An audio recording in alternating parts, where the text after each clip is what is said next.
Le thème d'aujourd'hui, c'est se programmer pour vaincre. C'est vrai que nous apprenons dans la Bible, Romains 8, 37, que nous sommes plus que vainqueurs, mais peu de gens savent comment se conditionner pour pouvoir atteindre la victoire. Dans 1 Samuel 16 et 17, on nous parle de 4 géants que nous rencontrons les plus souvent. Alors le verset 1 à 13 nous dit que le père de David devait rassembler tous ses enfants pour qu'on puisse choisir quel était celui qui était choisi de l'Éternel pour être roi. Et il a négligé de faire venir son fils David. Donc quand tous les fils sont passés devant Samuel, Samuel a dit « Tu n'as pas un fils de plus ?» Il a dit « Oui, j'ai un fils, mais il est dans les champs. » Alors, il n'a pas considéré cela comme d'une grande importance de ramener celui qui était derrière les moutons. Parfois, ça nous arrive d'avoir les gens qui sont autour de nous qui ne nous considèrent pas à notre juste valeur. Et ça, c'est le premier géant que nous rencontrons. Et ce géant peut détruire nos rêves. Parce que les gens nous qualifient, les gens nous donnent une étiquette, et des fois, l'étiquette qu'ils nous ont donnée ne correspond pas, mais petit à petit, tout le monde finit par nous reconnaître sous ces étiquettes. Et ça nous fait perdre du temps dans nos projets, dans notre accomplissement. C'est vrai que cela nous retient, cela nous freine, et il est bien de se retrouver dans un cadre épanouissant. Et c'est le premier géant qu'il faut renverser parce que parfois, ça peut venir de nos proches. Le deuxième géant que nous rencontrons, c'est au niveau de ce que la famille elle-même pense de nous. D'accord, les gens de l'extérieur pensent quelque chose de nous, mais nos proches, leur attitude, leurs conseils sont très importants pour nous. C'est la raison pour laquelle nous devons analyser les choses et retenir ce qui est juste. On nous dit que le frère de David, Eliab, quand il a vu David venir sur le champ de bataille et commencer à s'intéresser du fait que ce Philistin venait dans l'arène pour pouvoir maudire Israël, et bien que David n'acceptait pas cela, son frère lui a dit « Je connais ce qu'il y a dans ton cœur, tu aimes te faire voir. » Vous savez, avec des simples mots comme ça, on comprend qu'on ne peut pas être prophète dans son pays. Parfois, c'est les gens les plus proches de nous qui ne nous donnent pas notre vraie signification. Parfois, la famille nous trouve trop insignifiants pour avoir des ambitions. Aucun frère, aucune sœur de Jésus n'a cru en lui avant la résurrection. Ce n'est qu'après la résurrection qu'ils sont venus dans la chambre haute et qu'ils ont commencé à croire. Jacques, Jean, tous, ils ont commencé à croire à ce moment-là. Quand les gens vous jugent, ils jugent la capacité que Dieu a mis en vous. Il faut que vous sachiez vous détacher de ce que les gens vous portent comme image. Beaucoup de personnes sont freinées dans leur accomplissement simplement parce que l'autre vous colle une étiquette.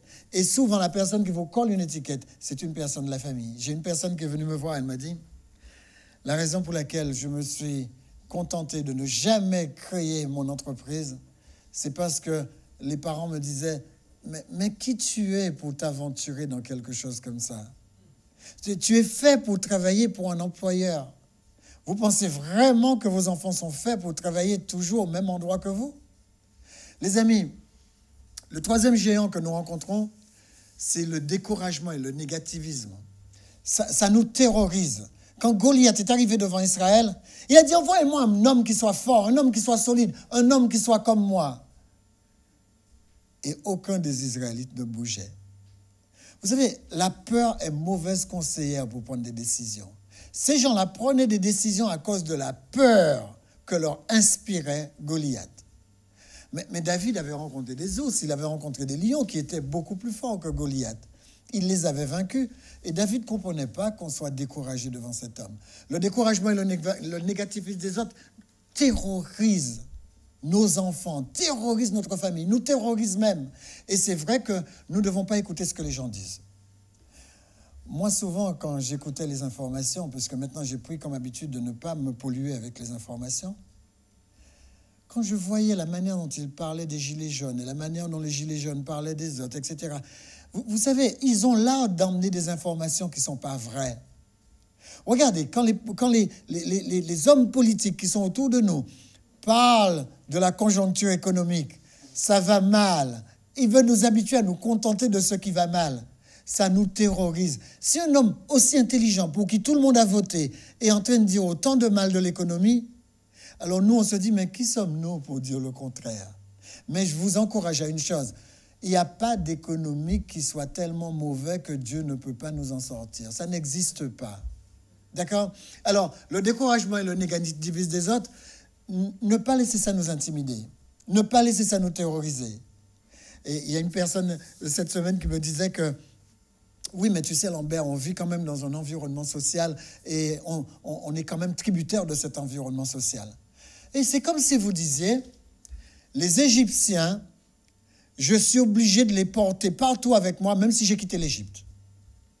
Les amis, vous n'avez pas à porter des problèmes. Laissez tomber les problèmes. C'est la notion numéro 3. Ne vous laissez pas intimider parce que les gens racontent pour endosser les problèmes des autres. N'endossez pas ce qui est à vous. Dieu nous a envoyés sur cette planète pour mener un combat et c'est notre combat, ce n'est pas le combat de quelqu'un d'autre. Notion numéro 4. Là, ici, on a un découragement qui peut venir d'ailleurs. Et David dit, David est recteur, que personne ne se décourage. Ton serviteur, il va se battre. Les gens, ils aiment entendre des discours comme ça. Vous avez vu, David, il n'a pas dit que personne ne se décourage, nous allons nous battre. Parce qu'il sait que personne n'avait envie de se battre. Et c'est souvent ce qui se passe. Souvent, ceux qui sont dans le problème ne voient pas de solution. David est le seul. Il était hors du problème. David n'était pas militaire. Il était un simple berger. Tous les militaires étaient dans le problème. Et ils se faisaient vivre le problème. Ils se parlaient du problème les uns aux autres. Écoute, tu penses que tu pourras le battre? Ah, je ne crois pas, et toi? Ah, moi non plus. Et un simple berger arrive, il n'est pas habillé en tenue militaire, il est habillé simplement comme les gens de tous les jours. Et il dit, on ne peut pas laisser cet incirconcis insulter notre Dieu. Vous voyez la différence? Il est sur un autre plan. Il ne dit pas, je suis capable de le battre. Il dit, mais on ne peut pas laisser cet incirconcis nous mettre en dérision. On ne peut pas laisser un incirconcis insulter l'Éternel. Pour lui, la seule chose qui comptait, c'est le nom de l'Éternel. Et là, vous allez voir à quel point c'est fort. David, toute sa vie, il va défendre le nom de l'Éternel. Dans tout ce qu'il fait, on va essayer de voir pourquoi. Notion numéro 4, souvent ceux qui sont dans le problème ne voient pas la solution.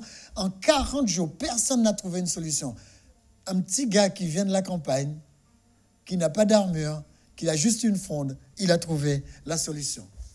Goliath mesurait entre 2,50 m et 3 mètres et son armure faisait 60 kilos. Les amis, la plupart des jeunes que vous voyez dans cette salle, ils ne dépassent pas tellement les 60-70 kilos. Ça signifie que l'arme de Goliath était aussi lourde qu'eux. Alors, comment est-ce que David peut s'approcher d'un homme comme ça, qui a une arme aussi impressionnante? C'est comme si vous veniez avec une fronde devant quelqu'un aujourd'hui qui a un kalachnikov. Et David n'avait pas peur. David s'est avancé vers Goliath. Goliath, quand vous regardez la stature de Goliath, quand vous regardez son poids, quand vous regardez sa hauteur, on se pose la question, un gars qui fait 2,50 m à 3 mètres de haut, c'est-à-dire la hauteur d'un panier de basket, quand vous avez une personne qui fait cette hauteur, vous vous rendez compte que quelque chose ne va pas. Eh bien, les personnes qui font cette hauteur, ils sont atteints de ce qu'on appelle le gigantisme acromiélite. Et ce gigantisme est une maladie, on le verra en détail tout à l'heure. David, lui, face à cet homme, il avait sa fronde. Et il avait une arme qui faisait, quand il tournait cette arme, elle faisait 6 à 7 tours secondes. Ça signifie qu'il lui fallait moins d'une seconde pour toucher Goliath. Parce que si je vous donne les institutions d'une fronde, vous saurez qu'une fronde, ça tirait principalement comme un 22 long rifle. Je vais vous expliquer ça tout à l'heure.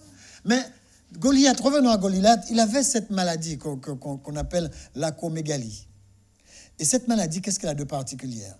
Cette maladie, elle faisait en sorte que l'hormone de croissance de Goliath était accéléré. Il était accéléré, cet hormone de croissance, par l'hypophyse. Et ce que ça crée, c'est ces gens-là, toutes les personnes qui ont cette grandeur, qui font entre 2,50 m et 3 mètres, ils ont des insuffisances cardiaques. Ils se fatiguent rapidement. Rappelez-vous que son arme faisait combien de kilos? 60 kilos.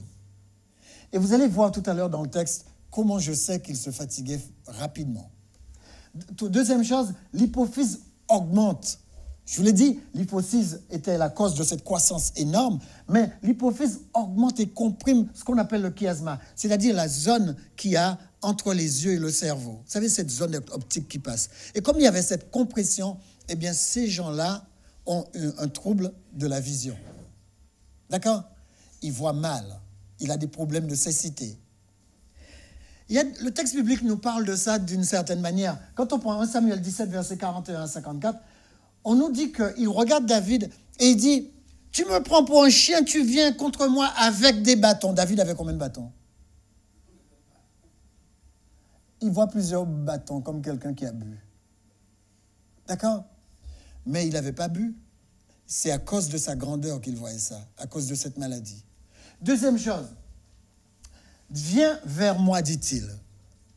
Qu'est-ce que le texte nous a dit? Le texte nous a dit que David s'avance vers Goliath. Goliath parle et David parle et il entend. David arrive tout près de Goliath et Goliath dit « Viens vers moi ». Il distingue David, mais il n'a pas la notion d'avancer de David. Ça, c'est un bon point pour David. Il n'a pas cette notion d'avancer. Troisième chose, regardez le texte.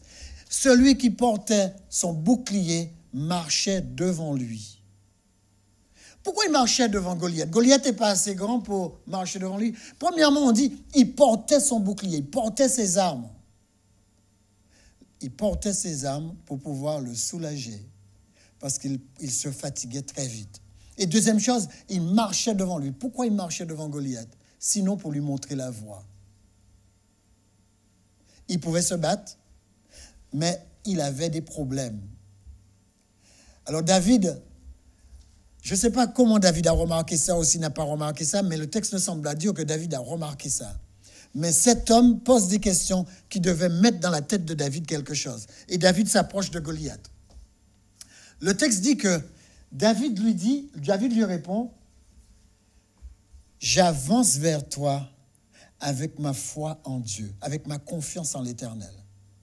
Toi, tu viens contre moi avec un javelot, avec une épée, un javelot, mais moi, j'avance vers toi avec ma confiance en Dieu. » Alors, le mot qui est utilisé, c'est celui-là.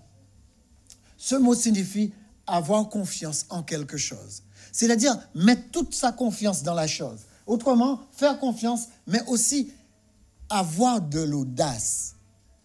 En fin de compte, les jeunes diraient, quand vous avez la foi, vous devriez être gonflé. D'accord? Et quatrième sens, être en sécurité. David savait qu'il approchait de Goliath, mais David était complètement sécurisé. Les amis, quand vous avez la foi, ça veut dire que vous êtes en sécurité. Ne laissez personne croire que Dieu n'est pas votre garantie. Dieu est la garantie que ce que je vais faire va marcher. Dieu est la garantie que je vais avoir le résultat escompté. Même si la pierre avait raté Goliath, je crois que David pouvait le toucher une deuxième fois. Les amis, mais Dieu va diriger les choses de manière miraculeuse. La lancée de David. Une personne qui utilisait la fronde atteignait 30 mètres secondes dans sa lancée.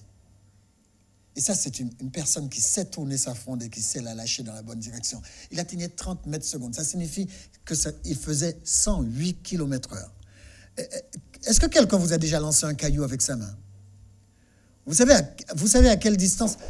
Mais essayez de vous rattacher. Une personne qui lance un caillou le lance à combien de kilomètres/heure? Entre 45 et 80 km/h. D'accord? Pour vraiment les bons lanceurs. Mais les lanceurs de début, vous lancez à quoi? À 45 km/h. Vous ne lancez pas tellement plus vite qu'une personne peut courir. D'accord? La preuve, c'est que vous le ratez tout le temps. Mais regardez, David, avec sa fronde, lançait à 108 km/h. Et Goliath n'était pas à 10 mètres. Goliath était proche de lui.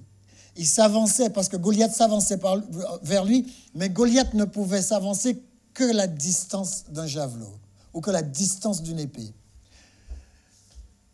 Aujourd'hui, quand vous prenez des armes et que vous choisissez les armes qui font 108 km/h, eh bien, ce sont les armes à calibre 22, les 22 longs rifles. David, quand il avait lancé sa fronde, c'est comme si c'était une balle de 22 longs rifles qui avait éclaté. Et c'est comme ça que David a touché Goliath. Le lanceur avait des avantages, parce que le lanceur était très mobile, ne portait pas d'armure. Le lanceur était expert à toucher les parties les plus vulnérables. C'est pourquoi dans la guerre à l'époque, on avait des gens qui avaient des frondes. Ils touchaient des toutes petites parties, mais des parties vulnérables. Un bon lanceur pouvait toucher un oiseau en plein vol. David était bien entraîné. Il avait l'habitude de veiller sur les moutons et de les protéger. Mais c'est vrai que Goliath s'est mis à avancer vers David. Et David s'est mis à tourner sa fronde. Vous connaissez l'histoire. Et quand David tournait la fronde, Goliath s'approchait de plus en plus près. Et David avait son timing. Il attendait le bon moment, l'endroit où il pouvait toucher. Et à ce moment-là, la pierre est partie. Et quand la pierre est partie, Goliath s'avance toujours, mais la pierre s'avance encore plus rapidement vers Goliath. Et Goliath a été surpris parce que dans son avancée, il n'avait qu'une idée en tête, descendre David, et la pierre fait impact. Goliath est surpris. Et la pierre, nous dit la Bible, touche Goliath au front, l'endroit le plus vulnérable. Essayez de vous imaginer que vous prenez un coup à 108 km/h au front, alors que vous n'êtes pas statique, vous êtes en train d'avancer vers le coup. C'est comme si, à l'intérieur de la tête de Goliath, il y avait un boum, un éclatement. Et Goliath tombe dans le coma. Quand Goliath tombe par terre, il ne bouge pas. Il n'est probablement pas mort, mais il est dans un état comateux. Et la Bible nous dit que David, à ce moment-là, va prendre l'épée de Goliath pour le décapiter. Mais passons sur cette histoire. Nous pouvons alors tirer de cette histoire quelques conclusions. Comment vaincre les géants que nous rencontrons? Quand vous rencontrez un géant comme Goliath, comment le vaincre? Quand vous avez un projet qui tourne mal, comment le vaincre? Quand vous avez un ami qui vous tourne le dos, comment le vaincre? Quand vous avez des problèmes dans votre travail, comment le vaincre? Quand vous avez un projet qui tourne court et que vous n'avez pas réussi ce que vous voulez faire, comment est-ce que vous en sortez? La première chose que la Bible nous dit au verset 37, il dit « Développez votre confiance en Dieu ». Développez votre confiance en Dieu. Développez votre foi en Dieu. Et Mouna, développez votre foi en Dieu. Et mettez Dieu en avant. Vous savez, quand David s'est approché de Goliath, David n'a pas dit « Je viens à toi au nom de ma fronde ». Il a dit « Je viens vers toi au nom de l'Éternel des armées ». Vous savez, vous ne voyez pas l'impact de ça. Mais vous vous rappelez l'histoire de Joseph? Chaque fois que Joseph parlait de ses rêves, il parlait de son Dieu. Mais après, quand on a jeté Joseph dans la citerne et qu'on l'a emmené en Égypte, devant Potiphar, il parlait encore de son Dieu. Quand la femme de Potiphar l'a attaqué, qu'est-ce qu'il a dit? Comment ferai-je un aussi grand mal et pécherai-je contre Dieu? Même devant la femme de Potiphar, il parlait de son Dieu. Et vous vous rappelez, quand il a fait un certain nombre d'années en prison, il a parlé à deux personnes. Il y avait l'échanson et le panetier, le sommelier et le boulanger, si vous voulez. Et qu'est-ce qui s'est passé à ce moment-là? Est-ce qu'il leur a parlé de Dieu? Non. Au moment où il leur a raconté leurs rêves, il leur a dit, « Quand vous serez dans le palais, souvenez-vous de moi. » Vous avez vu qu'il a raté le coche? En hébreu, il a utilisé deux mots. Et quand vous regardez la suite de l'histoire, il va rester 2 ans de plus pour ces deux mots qu'il a utilisés, pour dire « souvenez-vous de moi ». Ça signifie que le seul moment où Joseph va se décrocher de présenter le nom de Dieu, eh bien, c'est quand il va rester dans le marasme. 2 ans plus tard, Dieu revient. Mais Dieu ne revient pas vers Joseph, Dieu revient vers Pharaon. Et Dieu va dire à Pharaon ce qui ne va pas. Et quand Dieu monte à Pharaon, rêve ce qui ne va pas, c'est à ce moment-là qu'il va faire venir Joseph. Et cet homme va se rappeler Joseph et va se présenter devant Pharaon. Ce n'est pas l'homme qui s'est souvenu de Joseph. C'est l'événement que Dieu a provoqué qui a permis à l'homme de parler de Joseph. D'accord? C'est la raison pour laquelle vous ne deviez compter sur personne. Gardez votre confiance en Dieu. Les gens ne peuvent rien faire pour vous. J'ai encore une histoire, l'histoire d'Ézéchias. Ézéchias, il est couché, il est alité. Et le prophète vient le voir et lui dit, tu ne vas pas te lever de là. Quand tu te lèveras de là, tu ne te lèveras pas de là, tu partiras directement dans ton cercueil. Toute la nuit, il s'est mis à pleurer. Il a pleuré, il a crié à l'Éternel. Et l'Éternel a dit, écoute, le pauvre, va lui dire qu'il va vivre 10 ans encore. Et vous avez remarqué pourquoi Ézéchias s'est tourné vers le mur? Il y a un moment où vous deviez arrêter de vous adresser aux gens. Il y a un moment où les gens peuvent vous apporter aucune solution. La seule personne qui pouvait sortir Ézéchias de là, c'était Dieu par l'intermédiaire du prophète. Mais c'est le prophète par l'intermédiaire de qui, en général, on s'adresse à Dieu, qui est venu lui dire, fais tes affaires, tu vas mourir. Alors, où est-ce qu'il pouvait se tourner? Alors, la Bible dit qu'il s'est tourné vers le mur et il a parlé au Seigneur. Les amis, concentrez-vous sur Dieu, mettez votre confiance en Dieu, c'est le premier moyen de s'en sortir. Deuxièmement, sachez en tout cas que Dieu vous a donné son nom et que son nom, c'est sa réputation. Dieu ne permettra pas que vous vous en sortiez pas.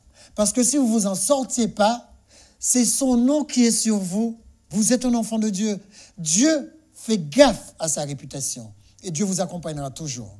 Ça, je peux vous le montrer à plusieurs endroits dans la Bible. Dieu fait gaffe à son nom. Dieu dit, écoute, Israël, je ne te sauve pas à cause de ta réputation, je te sauve à cause de mon nom. Vous, regardez, il dit, toute votre justice est comme un vêtement souillé. Mais il dit, si je vous sauve, ce n'est pas à cause de vous, je vous sauve à cause de mon nom. Dieu tient à sa réputation. C'est la raison pour laquelle il ne peut pas vous lâcher. Deuxième chose, soyez fiers de ce que Dieu a fait de vous. Posez-vous la question, qui vous êtes? Vous êtes un enfant de Dieu, c'est votre origine. Vous êtes assis à la droite de Dieu. 2 Corinthiens 11, vous êtes assis à la droite de Dieu, c'est votre position. Vous avez une famille, accrochez-vous à cette famille et redorez le nom de cette famille. Même si quelques éléments de votre famille jettent du discrédit sur votre famille, attachez-vous à votre famille. C'est ça votre fierté. Troisième chose, vous avez une histoire. Défendez cette histoire. Vous avez une culture. Défendez votre culture. Ne prenez pas la culture des autres comme si c'était une culture toute facile à ingérer. Non. Bâtissez-vous une culture. Quand vous vous mariez, vous êtes dans une nouvelle famille, bâtissez une deuxième possibilité. N'ayez pas une opinion politique et votre femme a une opinion politique. Non, ayez une troisième opinion, une opinion pour les deux. Les amis, si vous arrivez à faire ça, construisez votre fierté, vous le valez. Deuxièmement, prenez les outils du Seigneur. Prenez toutes les capacités que Dieu met en vous. Et puis, battez-vous pour avancer, avancez au nom de Dieu. Dieu mettra toujours les bonnes conditions. Quand David est arrivé, personne ne croyait que David allait battre Goliath. Saül a appelé David et c'est le seul qui a encouragé David. Vous vous rendez compte? Quelques années plus tard, ce même Saül allait se retourner contre lui. Mais si ce Saül, Dieu ne l'avait pas suscité pour encourager David là, David n'allait pas combattre Goliath parce qu'il n'y aurait pas la permission d'aller sur le champ de bataille. J'étais en train de regarder quelques images en Suède. Vous savez, ces images, ces graffitis qu'on fait sur les murs. Et en Suède, il y a des graffitis qui sont extraordinaires parce que c'est presque la politique, l'artiste de rue. Et vous pourrez voir ce graphique. Et quand vous regardez le graphique, si vous regardez que la tête, vous voyez que cette personne regarde vers le bas. Alors, en vous reculant un petit peu ou en dézoomant, vous vous rendez compte que sur tout le mur de l'immeuble, ils ont présenté cette femme avec ses 2 enfants dans les bras et elle se prépare à les allaiter.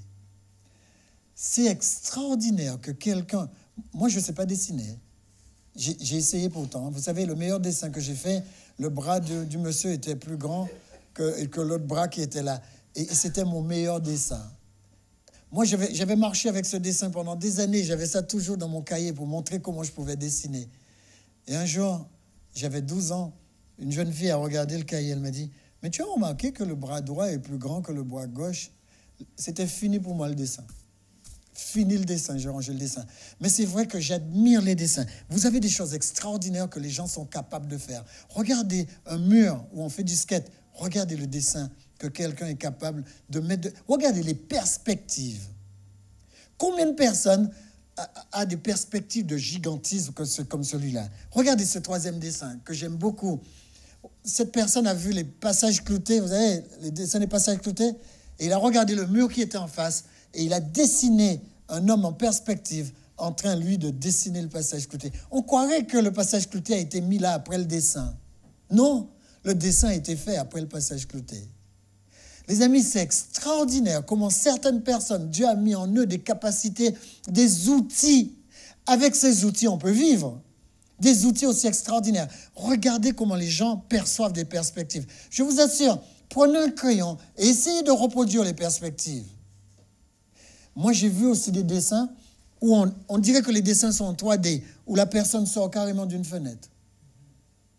Mais quand vous approchez, vous voyez que c'est un dessin. Mais quand vous êtes au loin, vous avez l'impression que la personne sort de la fenêtre. C'est extraordinaire comment certaines personnes peuvent percevoir les perspectives. Regardez celui-là. C'est celui qui me frappe le plus. Une personne qui se met dans une barque et qui arrive à réussir ça. Ce n'est pas une capacité extraordinaire?